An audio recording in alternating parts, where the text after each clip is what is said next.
I don't know if you heard me. Hare Krishna, Sanmanani, Molweni, Dumelang, and welcome to another wisdom reading with me, Nomusa. I will be taking you on a journey of the final chapter of Civilization and Transcendence this evening. Thank you so much for joining us, and thank you so much for always participating in the comment section on YouTube and on Facebook. Thank you for your interaction and for always being here to watch and comment and hear, learn, and share. It's much appreciated.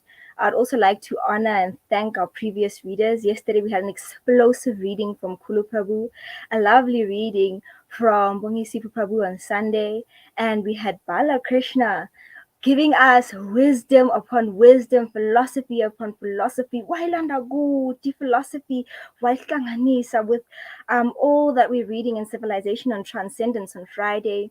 And we had Itu give us a wisdom reading on Wednesday, and of course the book club. The book club.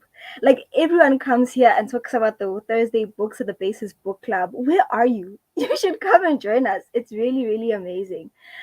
So today I'll be reading the 14th chapter of the Civilization on Transcendence book. I think this is the final chapter. We might have a rundown of this chapter tomorrow. I don't know. Just wait and see. Yes, last Tuesday of the year, 2021 has been a weird year, a very strange year. So this is a lovely way to end the strangeness and to break out of the matrix and to find out more. The chapter is titled Return to Real Life. So hopefully in 2022, we can return to real life and, forget about the mundaneness of this world and try and find the real things. So before we start with our magical and wonderful invocation.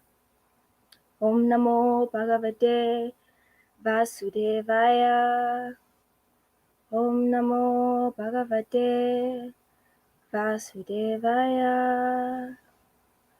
Om Namo Bhagavate Vasudevaya.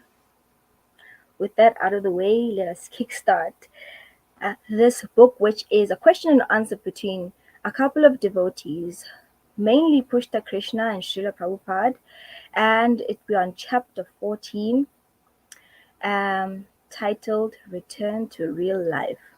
Something that I hope will carry us into 2022. So, Pushta Krishna asked Srila Prabhupada, the final question is, what is your view regarding proselytizing and preaching? Srila Prabhupada answers, we are simply attempting to bring people to real understanding.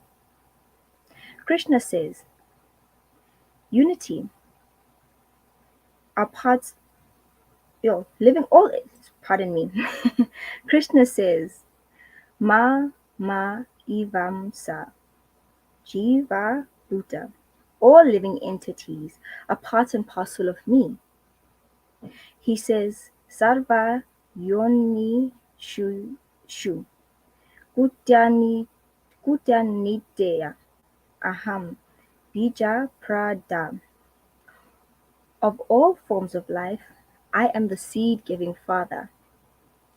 In other words, the natural position is that every living entity, animal, plant, and human being, including Indians, Americans, Czechs, everyone is a part and parcel of Krishna. So, our Krishna consciousness movement is not a process of trying to convince people of some speculative idea. The movement is actually bringing people to the real position that they are part and parcels of Krishna. It is not an artificial proselytizing. You are a Christian, now becoming Hindu. It is not that. This movement actually brings people back to their natural position, part and parcel of God. This is so true. Often we forget our position in the world. we estimate or project ourselves to be super great. No matter who we are or what we have achieved in the world, we think ourselves to be really, really amazing, really, really wonderful. And we could be. We definitely could be because we are parts and parcels of Krishna and He's that. But we think ourselves to be greater than God or to be separate from Him. And that's where uyalahleka for real. When you think that you're very separate from the Supreme Personality, you are really, really lost in that position. So here, Srila Prabhupada is reminding everyone, particularly Pushta Krishna, because he's asking the question that you are part and parcel of God. So all of us, I think, should take this into account with whatever we do, that we are parts and parcels of God. And even everyone that we encounter on this journey of life are parts and parcels of God. So not to negate their existence or their living on this world and our interactions with them, we should remember that they are also parts and parcels of God. He goes on to say, the effects of artificial proselytizing will not stand. But when one comes to the real understanding of his position, when then that will continue. This Krishna consciousness movement is the real understanding, bringing everyone back to their original position. At the present moment, everyone is in a diseased condition. People are thinking there are something other than a servant of Krishna. Now, this movement is trying to bring everyone to the position of recognizing that they are eternal servants of Krishna. This is a difficult pill to swallow because we think of ourselves that we should be served, that someone should be serving us, that we're not a part and parcel in this way, and we're not servants. And I guess the history of the world, especially the past 3, 4, 5 centuries since the 1500s, servitude has meant something horrendous, especially for people who are black and brown. So, for people who lived in what you call today the third world, servitude has meant just the pits of life. And we can't imagine being servants because of that experience and that history that the world has taught us what is servitude or what it is like to be a slave. And whenever we think of you're a servant of Krishna, it is completely something different. But I think the word servant on its own has negative connotations for black and brown people across the world. But in this way, it means love, and it's reciprocated with even greater love. It means ukuhlangabezwa. I don't know what that is in English, but I think the closest word is like to be, to come close, or to be enveloped, to be comforted, to be accepted by the Supreme. This is the kind of service, and it's one that is willing. Like, it's not one that is forced. You are not forced to be a slave, to be a slave. This service that they're speaking of, the servitude that is spoken of, is one that comes from within, and one that is an independent thought, like, or an independent conclusion. When you realize this is the Supreme, this is the ultimate, this is the be all and end all, this is God, and therefore I surrender. And in the surrendering, I'm willing to do as much service so that I may also interact with this great love and be enveloped with this great amount of acceptance and love and just wholeness from the Supreme, the Creator, the seed giving Father, as Srila Prabhupada has correctly put it. And as Krishna says in the Bhagavad Gita, He's the seed giving Father. So when we go back, back to where we come from and recognizing our original position, this position of being a servant of Krishna is one that is a beautiful thing, as opposed to one that is like slaves or servitude that exists on this planet. And funny enough, I think everyone is a servant of something. Everyone. We're all servants of something or someone. So we must choose also where we choose to put our service, where we want to put our service, because it's happening either way. You're either a slave to your phone, to the internet, to your job, to food, to something, your pet, your family. So pick wisely who you serve and who you offer this service to.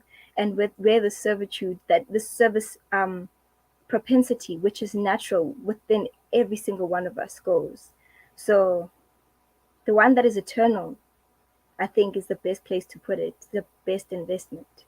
And I know that a lot of people speak about spirituality and a spiritual practice being sort of like an investment, something to fall back on, something people don't believe in. But this kind is something that you have to really, really work hard for. And it becomes easier with time.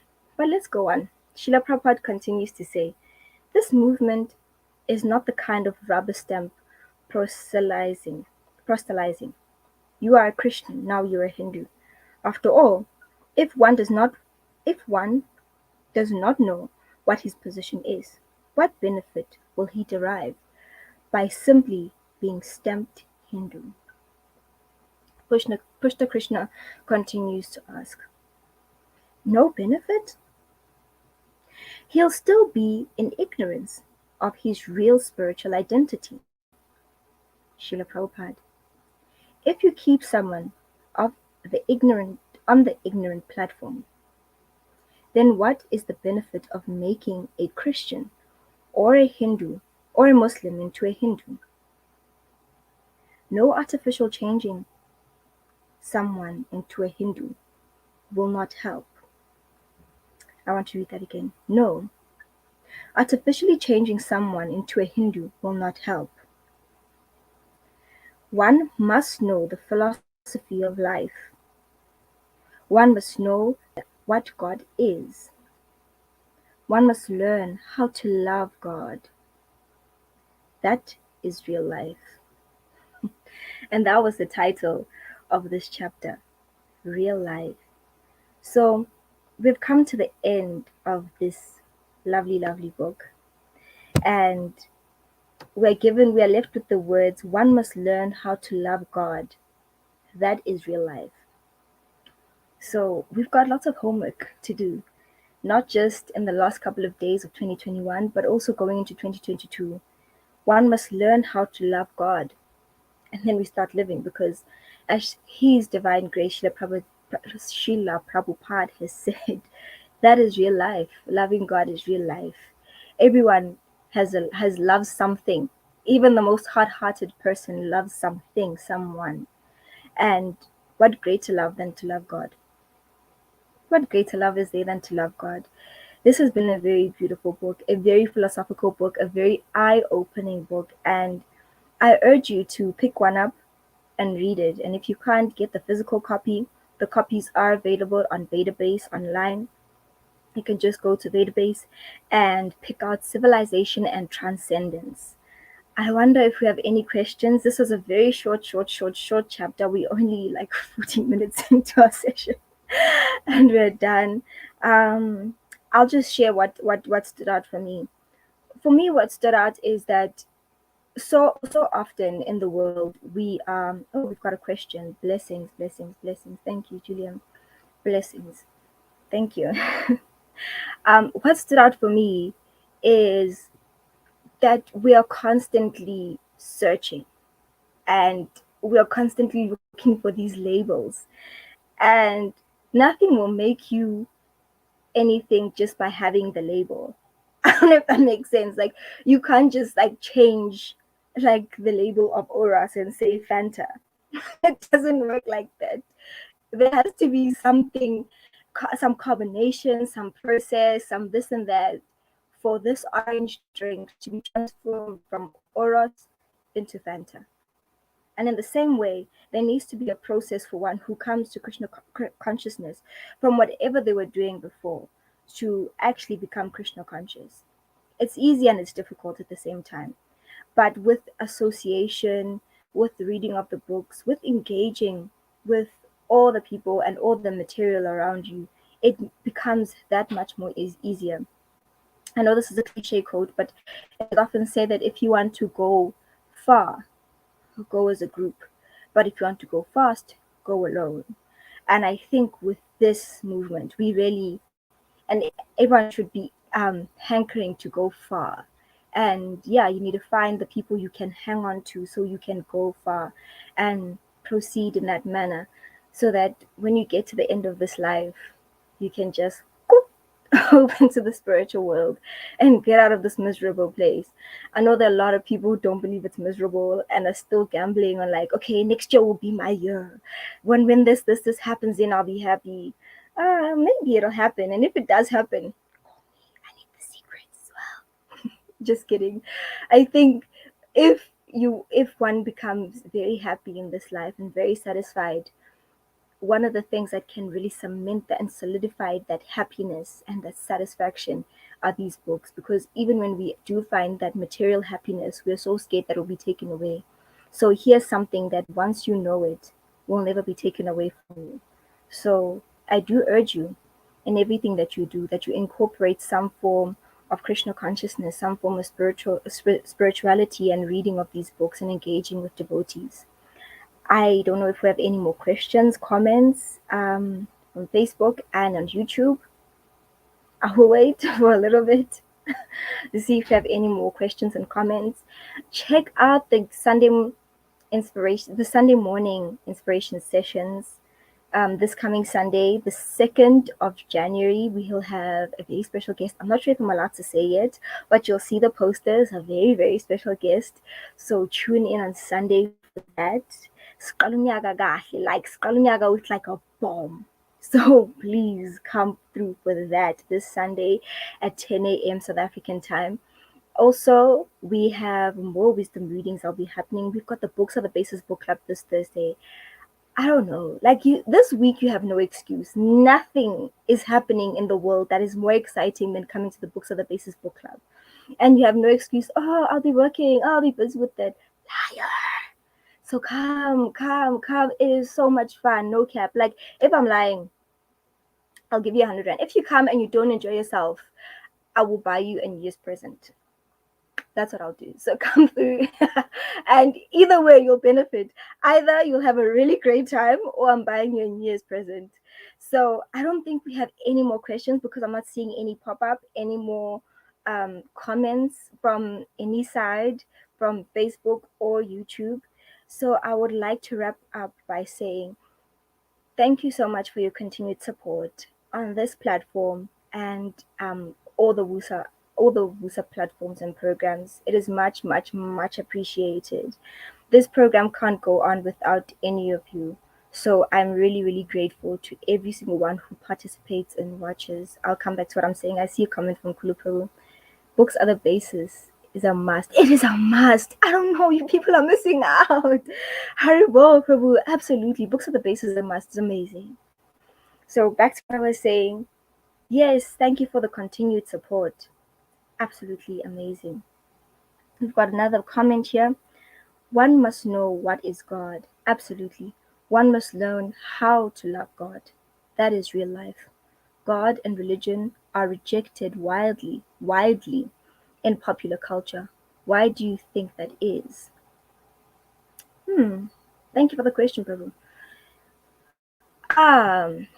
God and religion are rejected widely in popular culture. There's a lot that has happened in the name of religion and in the name of God. And I think that is why people are rejecting it. There's so many things that we can account, so many things, from the Holocaust to slavery to um, religious fundamentalism that is coming up and propping up today in the world. And if you look at all of those things, you really realize, hey, but Nietzsche said God must be dead because, wow, what is happening and where is God? But in every single thing, God is there. Whether silently, whether loudly, He's present. So the rejection of God, I think, is also very deliberate because how are you going to unplug from the matrix if God is still there, if you believe in God? You won't.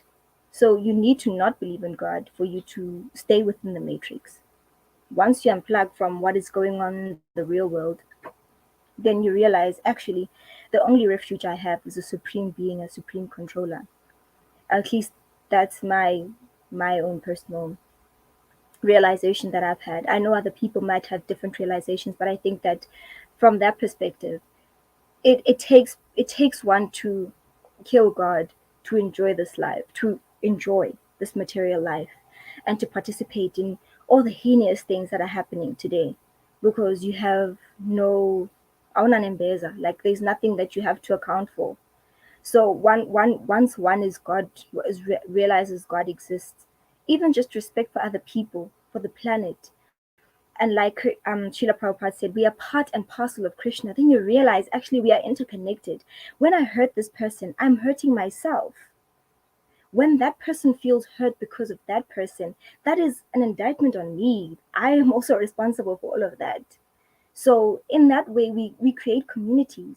We come together, and I think it was in yesterday's reading or the day before's reading where they were talking about how we are the interconnectedness of the world, and how we need to come together and be. And if we had one religion, there wouldn't be wars. But this one religion is God realization. It's not necessary that you have to be a Hindu, you have to be Krishna conscious, you have to be Christian, you have to be Muslim.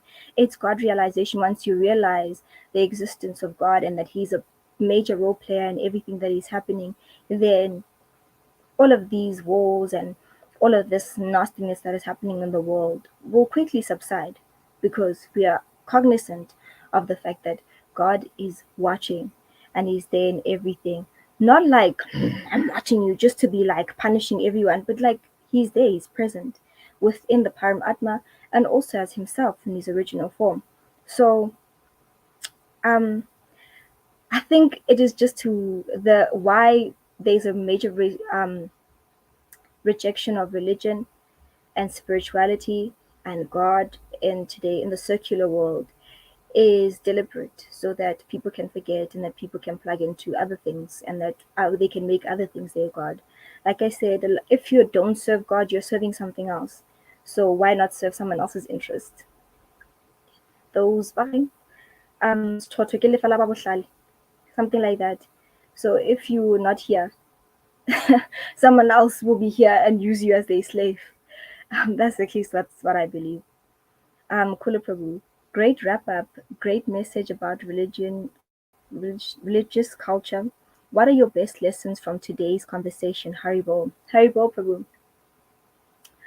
The wrap up is definitely not the spot. I know it's so cliche, but it is what stood out for me was definitely that if you don't love God, let me read that line one more time.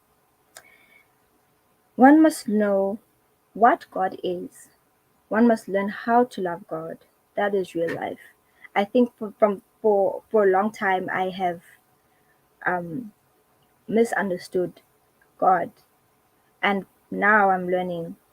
You must learn what God is. It is something that it's a personal journey that one must take. It can't be given to you.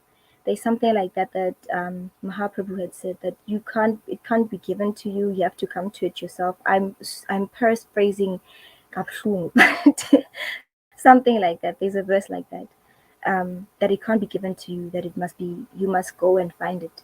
Can't be imparted onto you. I can't pagela, like they say, inclusive I pagela. And I think love of God, I pagela, comes from within, and it comes from God. It can't be like you sitting next to someone and they're like, oh, here's some love of God. They can definitely show you how much they love God if you've been around very spiritual people. Ooh, that the energy is just like, yo, I want that. And it's that you really have to work hard for, that you're like, yeah, I'm gonna go get that thing that they have, that love of God. So that for me is what stood up, that if I want to live a real life, I must start loving God. We've got a comment from Musa 108. Siyabonga mazi ngcwele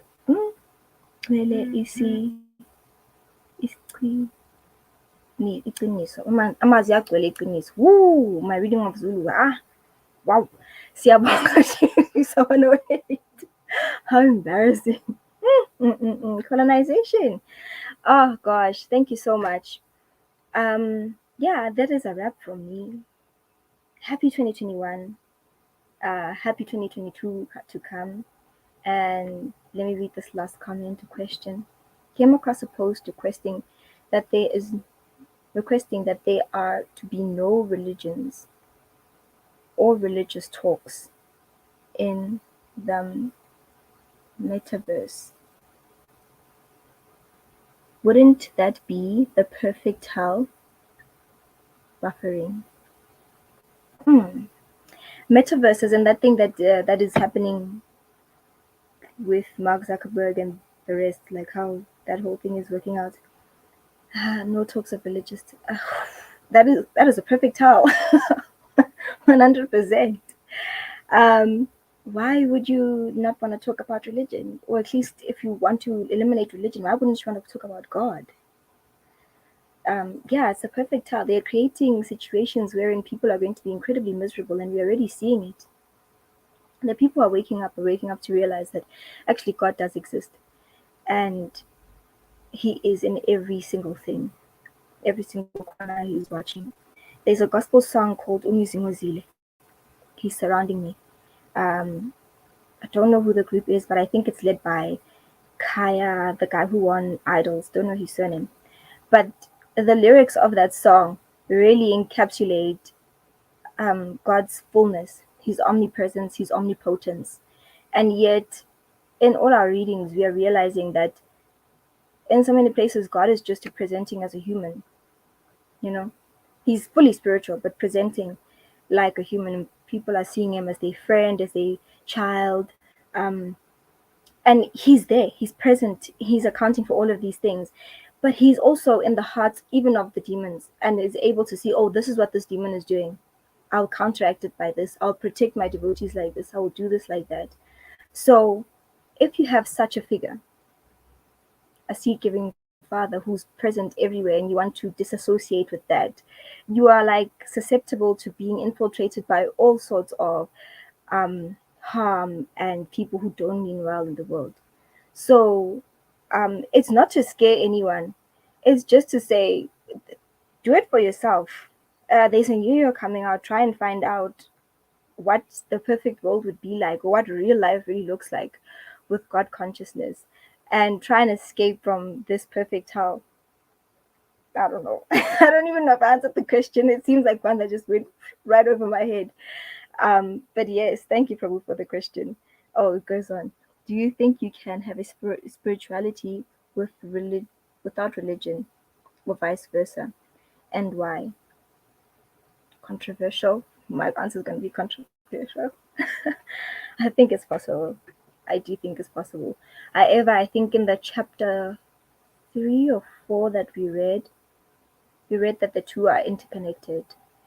That religion and spirituality are interconnected, because the religious practices are the ones that are cleansing and sort of the ones that are keeping us on track, but it's the spirituality that keeps us going, because that's the understanding. Without the understanding, then we're sort of just doing stuff.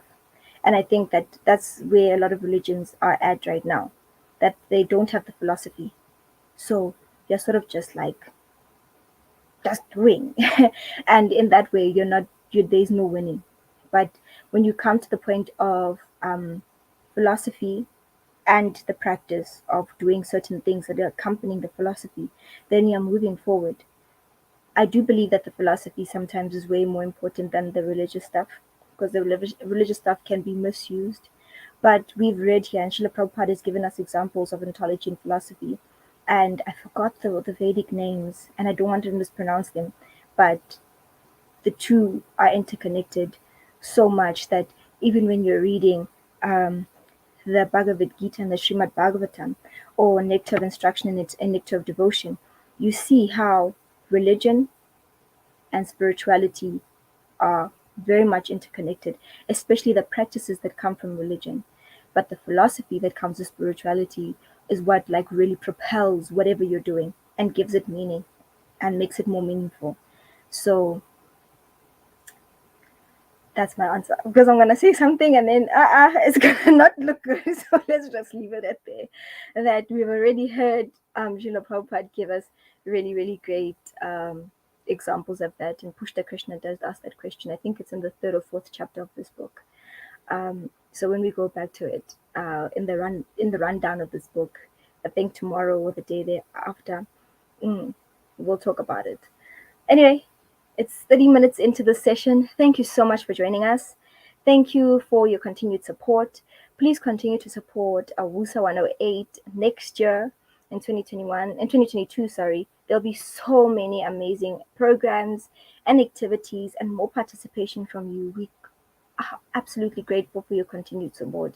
These last 12 months have been really, really phenomenal. So many people have come and learned so much of this philosophy and really have surrendered to the process and have given themselves to Srila Prabhupada's mission and Mahaprabhu's Chaitanya Mahaprabhu's mission. And we've had a lovely, lovely time having kirtans and having harinams on the streets. And we only hope to do more and more of that next year. So thank you so, so, so much. And we'll catch you again next week, which is also next year, with another wisdom reading. From myself, Happy New Year. I wish you all the best in the new year. Prosperity, good health, and more Krishna consciousness. Nalen Gatle. Good night. Hare Krishna.